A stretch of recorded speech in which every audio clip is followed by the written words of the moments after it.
I always try to help singles in three different ways. One is your mindset, the other one is your strategy, and the other one is your network. So, Good your tip. mindset. So mindset, strategy, network. That's a great Exactly. triad. Yes. So the first thing is, in your mindset, do you really feel like you're deserving? Do you really feel like you are ready?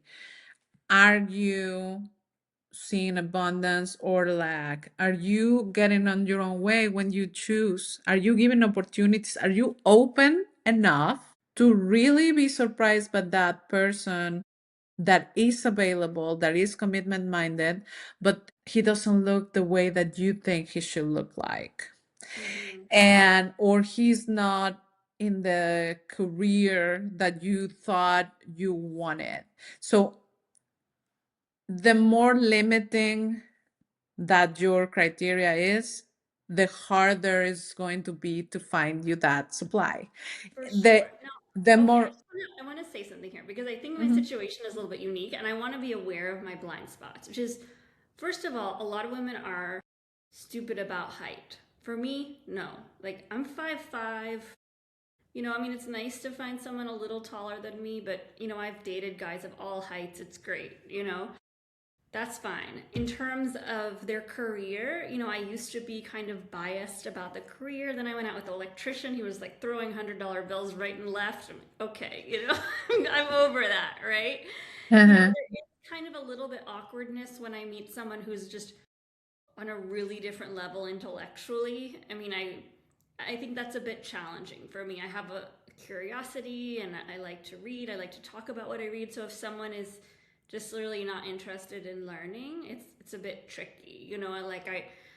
I went out with a taxi driver recently and I just felt like I just can't do this. Like it's just not we're just not meeting each other at all intellectually. Not like I need a genius or anything. Mm-hmm. Um, so I feel like when I was kind of super picky about that in my 20s, but I've really expanded since. And I've also treated this like a numbers game, and I've gone like I went to Texas and I said, okay, I'm just going to go on a date every single day. Anybody who says they're interested in a long-term partnership, I'm going to go out with them. And I just felt like there was always something. And even I had a friend who was an accountability partner, so if there was something that was a deal breaker for me, I had to tell her. So she had to kind of cross check it. And the deal breakers were like, we went on a date. He talked nonstop for an hour and didn't ask a single question about myself. Like, huge. Another deal breaker, a guy turned off up at our date with like wet, fresh tattoos on his arm covered with plastic and told me that he thought the bombing of Hiroshima was a good thing because it got rid of Japanese like these things were just, and I was like, I don't feel like going on a second date with this person. It's so not me.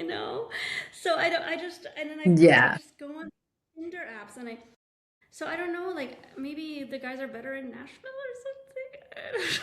Like I feel like I've No, I really think they're my boundaries have been open and it's just like no, no, no. yeah. Let's let's talk about the guy that did not talk on the date, that did not ask questions on the date. Okay?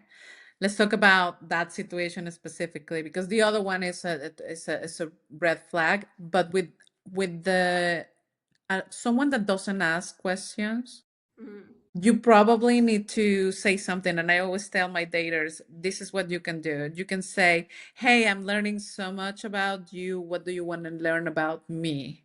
So you are co-creating this date, and if you need something to have fun on that date, and if you need to see a little bit further from, there are good men that are not good daters.